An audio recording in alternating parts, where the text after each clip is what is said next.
What's up everybody, welcome to another video vlog. Well, remember the other day I did a video on purchasing a investment property? Now I need your help because I got a counter offer and I need to know if I should move forward with this deal. If you haven't seen this video yet, go ahead and click on the link in the description below, but this is the video right here. I want you to watch it before making your decision. But I really need your help. Should I accept the counter offer? That's right, I need your help. So the original offer I wrote on this home was $248,000 with a 10-day due diligence period, buying the property as is, where is condition. A couple days went by, I have not heard back from the seller. So I contacted the agent to find out what was going on with my offer. The owner is an accountant from California. Now he's in a position now at this point where he wants to sell the home. So he did counter back at $270,000 and also wanted me to pay for the property tax. I pretty much told him no, that's just way overpriced for the property. So I just kind of let it sit and marinate it. I just kind of waited.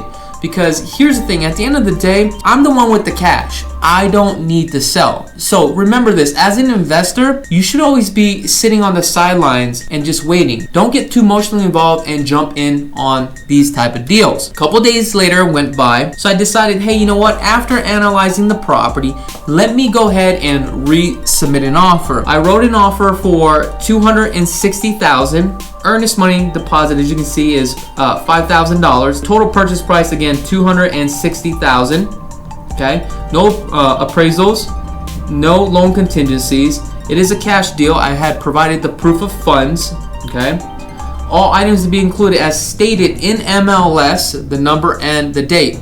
The reason why I put this in here is because the property was listed on the market at one point, and I wanted to include all the items. The title company that I've always liked to use is Fidelity National Title, Melissa Moses. The reason why I always use the same title company, number one, I do get a discount, and all my investment properties, all my holdings are with Fidelity National Title as far as title insurance. It's a lot easier to keep it all in-house. Now, my due diligence period is a 10-day due diligence period. Even though that I'm buying the property as is, where is condition, I always want to have a due diligence period. This allows me to do a full inspection to the property, okay? And it also allows me, if I want to back out of this deal, I could just back out of the deal if I find something that's very terrible. Now, the only thing that I would be paying for is a home inspection. Escrows to be split 50-50. I pay my own escrow fees. The seller pays their own escrow fees. Based upon today's customary practices, I'm asking the seller to pay for real property transfer tax. Real property transfer tax is $5.10 for every $1,000. I am requesting the seller pay for his own owner title policy. I'm not going to go through what owner title policy is. Now, prorations is going to be based upon a 30 calendar day as far as SIDS, LIDS, taxes, and HOA fees. Prelim title report, transfer tax. Now, one thing that I'm also asking the seller to pay for is the CIC demands. I'm not going to explain what the demands are in this video. In exchange, I'm also paying for the capital contributions, CIC transfer fees. In addition to that, I am requesting an SRPD, which is a seller real property disclosure form. Also, if there's a construction defect against the property, I'm requesting that defect. In addition to that, within the SRPD, the seller must disclose it. However, make sure to pull a prelim title report. If there's any liens or litigations against a property, it should be within the prelim title report. We are requesting a 3-day walkthrough inspection prior to closing. There's one thing that I want you to keep in mind. Right now, the way that I wrote this contract, the contract is currently under my name. As soon as they accept this offer, I'm going to create up an addendum and put in the verbiage the title to be in the name of my LLC. However, I'm not an attorney, so I can't give you legal advice. Remember, this video is just for entertainment purposes only. However, in this state allows you to create a series LLC. So when you have multiple properties, you can create one LLC, and it's like a branch. So you may have series 1, 2, 3, 4, 5, right? So if you had 5 properties within these 5 series, if you get sued on one of your series, you don't lose all your property. You just only lose that one property, but you still have the remaining 4 series. Again, I'm not in an asset protection trust or an attorney. So please contact your attorney. Now, if you don't have an attorney, I will have a link in the description below of the attorney that I always use. Now, the seller had countered back, and this is what the seller had countered back at.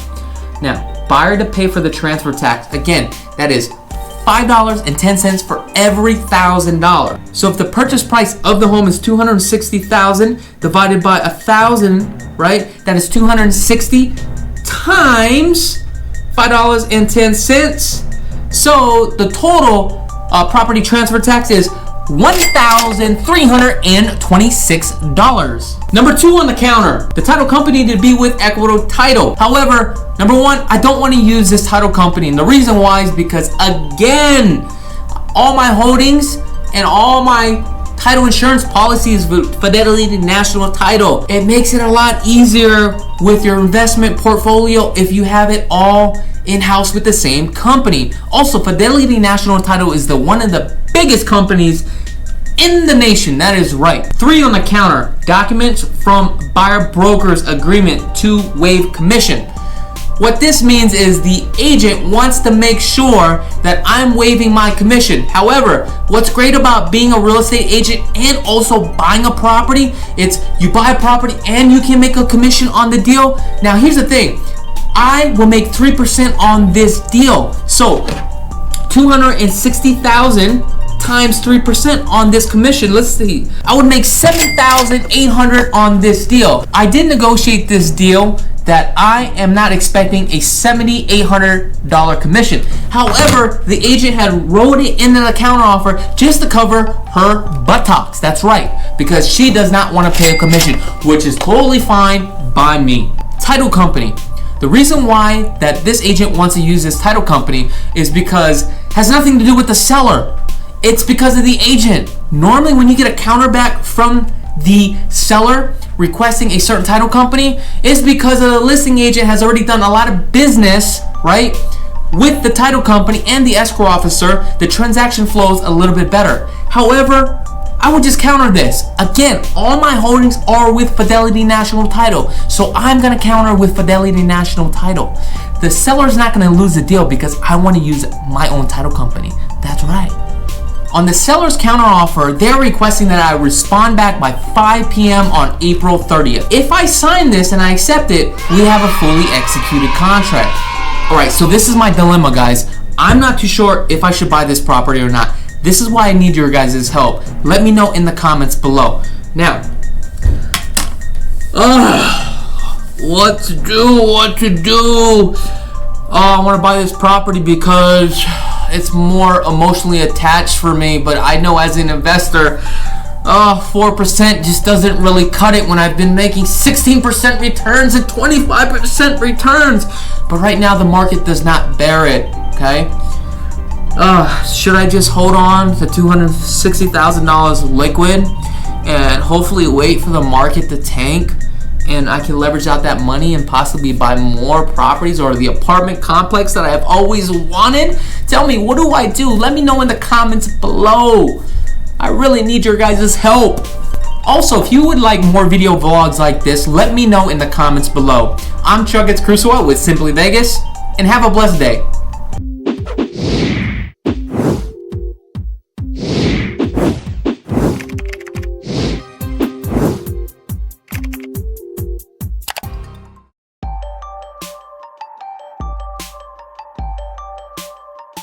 All right, y'all remember this property?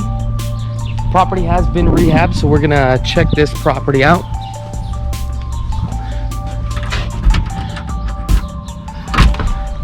See exactly.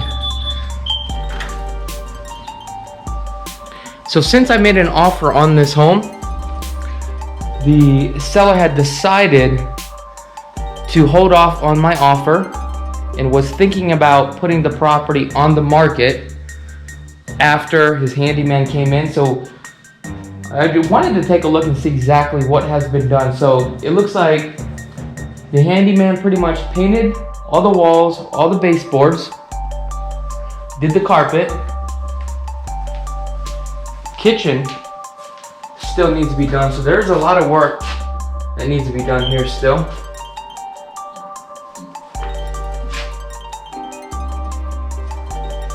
Okay. They did replace that ceiling fan. Let's see if they fix that stucco in the back there. Give me a second. Again, having a problem with doors. What the hell?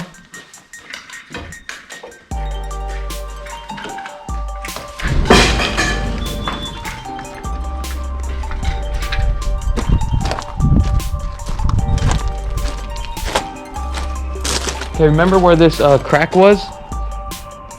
This crack was from the tenants pulled into the garage and hit the garage wall, which damaged the wall on the exterior wall.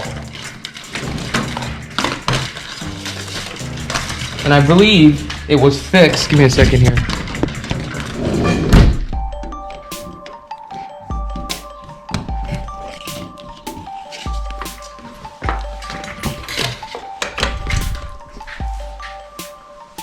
Okay. So all the doors are painted, all the baseboards, all the walls.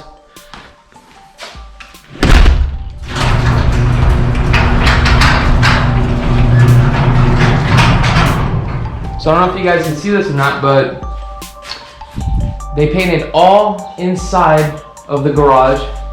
This right here was where the tenant hit this 2x4 and pretty much had pushed the stucco. So this is being drywalled and textured. As you can see, on a 2-story, they're using a 2x4 instead of a 2x6, and that's where you need to identify what type of materials are you purchasing when you're purchasing a home. Are you getting 2x4s or 2x6? There's nothing wrong with 2x4s, because remember, the county is going to come out and inspect it.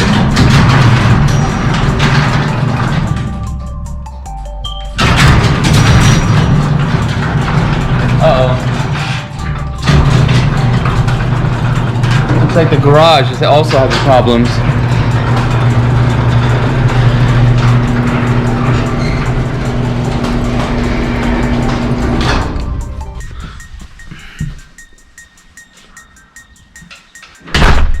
All right, let's go upstairs. So we got carpet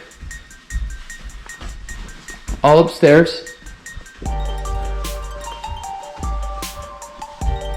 Rear railings need to be painted.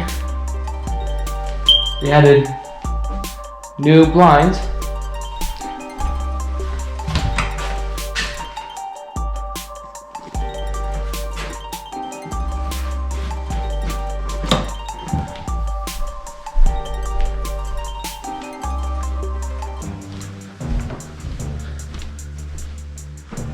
All rooms have been painted. Not too sure if they're going to add a ceiling fan.